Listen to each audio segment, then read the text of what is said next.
আসসালামু আলাইকুম দর্শক, welcome back to my cooking channel. This is Panna's kitchen. আজকে আমি আপনাদের তৈরি করে দেখাবো অসম্ভব মজাদার এবং পারফেক্ট একটি বিফ বিরিয়ানির রেসিপি। আশা করছি আপনাদের কাছে আমার আজকের এই রেসিপিটা ভালো লাগবে। তাহলে চলুন দেখে নেওয়া যাক কিভাবে ভীষণ মজাদার এবং লোভনীয় এই বিফ বিরিয়ানিটা তৈরি করা যায়। বিফ বিরিয়ানি তৈরি করার জন্য আমি এখানে নিয়েছি 1 কেজি পরিমাণ গরুর মাংস। এখানে আমি হাড় চর্বি ছাড়া মাংসটা নিয়েছি, আর মাংসগুলোকে একটু মাঝারি সাইজের কাট করে নিয়েছি। তো মাংসটা কেটে নিয়ে পরিষ্কার করার পর এখন আমি এই মাংসগুলোর মধ্যে মশলা অ্যাড করব। তাই প্রথমেই দিয়ে দিচ্ছি 1 কাপ পরিমাণ পেঁয়াজ কুচি। এবার দিয়ে দিচ্ছি 3 চামচ পরিমাণ আদা বাটা ও রসুন বাটা।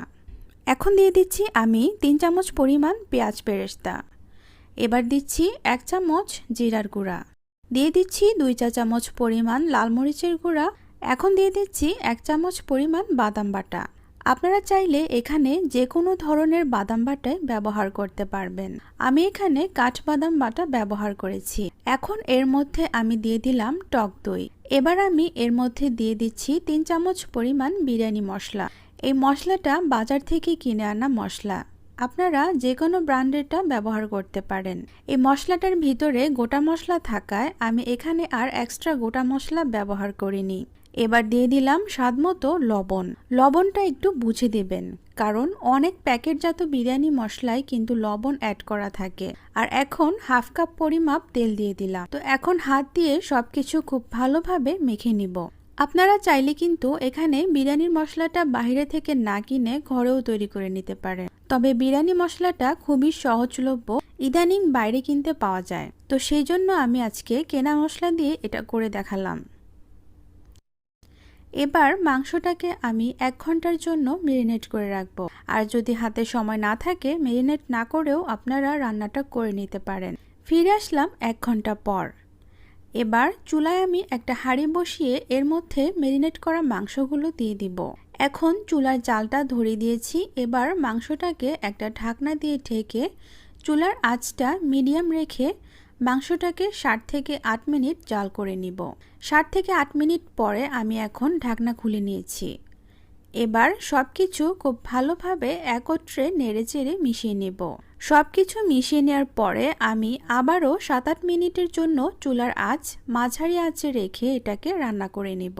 আবারও ঢাকনাটা উঠিয়ে নিয়েছি। আর মাংস থেকে কিন্তু দেখতেই পারছেন যথেষ্ট পরিমাপ পানি উঠেছে।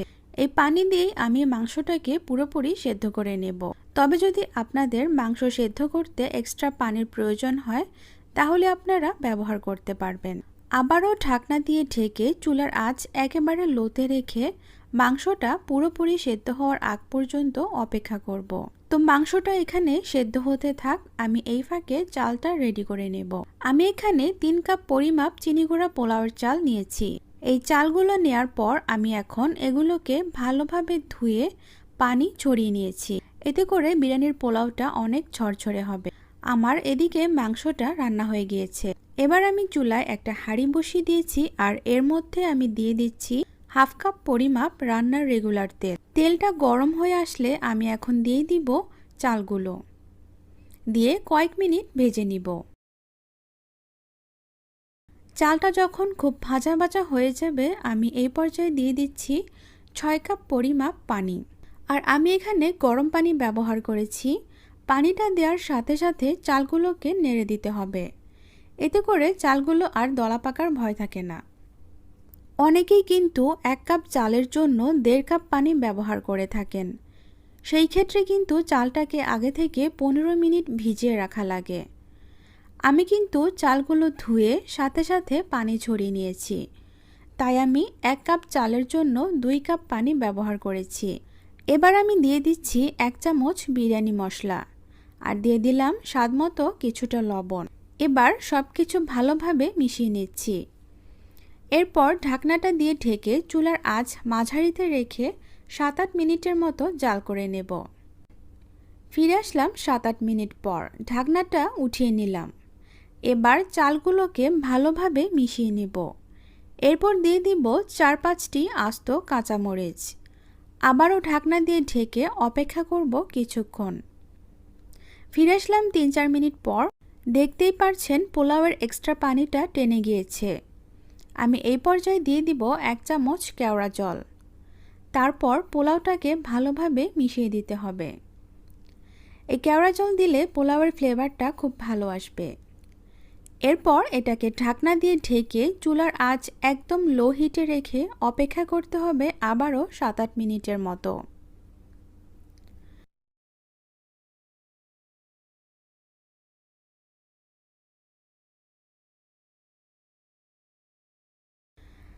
এবার আমি ঢাকনাটা উঠিয়ে পোলাওটাকে নেড়েচেড়ে দিচ্ছি।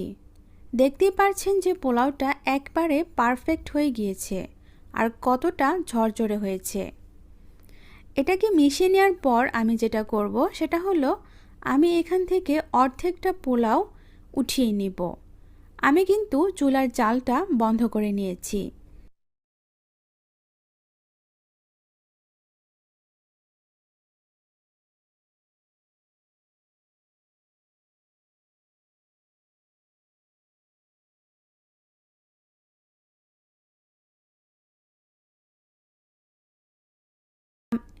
এখন এর উপরে আমি কিছুটা পেঁয়াজ বেরেস্তা ছিটিয়ে দিচ্ছি।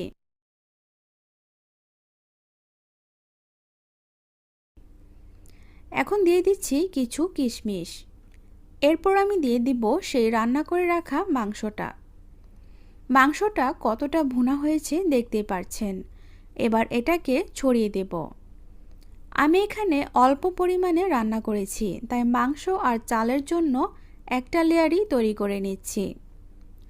এবার আমি আবারও কিছুটা বেরেস্তা দিয়ে ছড়িয়ে দিচ্ছি আর দিয়ে দিচ্ছি কিছু কিশমিশ।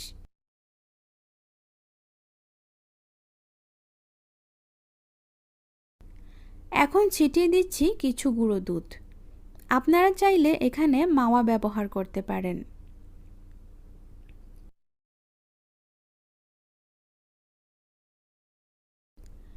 এবার আমি বাকি পোলাওগুলো দিয়ে দিচ্ছি।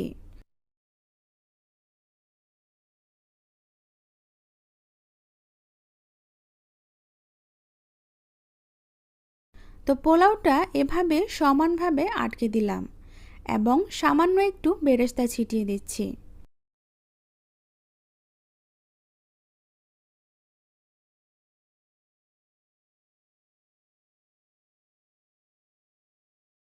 এখন চুলার আঁচ একেবারে লোতে রেখে আমি 10 মিনিটের জন্য এটাকে দমে রেখে দেব। তো ফিরে আসলাম 10 মিনিট পর। এখন এটাকে এভাবে মিশিয়ে নেব। আপনারা যখন বিরিয়ানিটা সার্ভ করতে যাবেন তখন এভাবে মিশিয়ে নেবেন।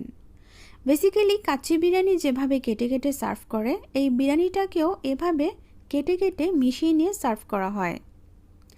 আপনারা দেখেই কিন্তু বুঝতে পারছেন যে বিরিয়ানিটা কতটা ঝরঝরে এবং পারফেক্ট হয়েছে।